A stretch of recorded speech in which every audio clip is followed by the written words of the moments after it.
যুদ্ধ চলছে চলবে জানিয়েছেন নেতানিয়াহু। গাজার সশস্ত্র সংগঠন হামাসের সঙ্গে আংশিক যুদ্ধবিরতিতে যেতে প্রস্তুত থাকার আভাস দিয়েছেন ইসরায়েলের প্রধানমন্ত্রী বেনিয়ামিন নেতানিয়াহু, যাতে সবাইকে না হলে অন্তত কয়েকজন ইসরায়েলি জিম্বিকে গাজা থেকে দেশে ফিরিয়ে আনা যায়।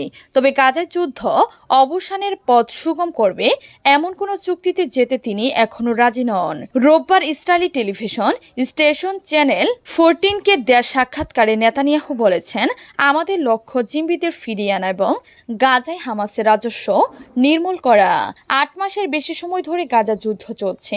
গাজা থেকে জিম্বিদের নিরাপদে ফিরিয়ে আনার দাবি জানিয়ে হাজার হাজার ইসরায়েলি গত কয়েক মাসে বেশ কয়েকবার সড়কে নেমে বিক্ষোভ করেছেন।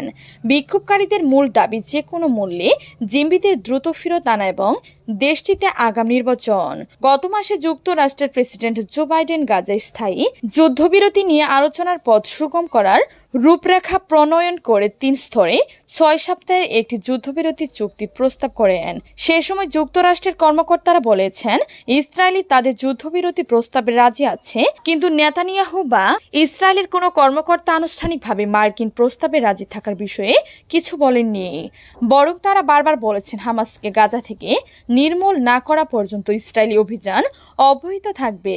সাক্ষাৎকারে নেতানিয়াহু বলেন, গাজার সর্বদক্ষিণের নগরী রাফায় তাদের সেনা অভিযান শেষের দিকে, হামাসের বিরুদ্ধে তীব্র লড়াই শেষের দিকে। তবে এর অর্থ এই নয় যে যুদ্ধ শেষ হওয়ার পথে। যুদ্ধ চলবে। হামাসকে নির্মূল করার পর গাজা পরিচালনার জন্য একটি বেসামরিক প্রশাসন গঠন করতে চায় ইসরায়েল।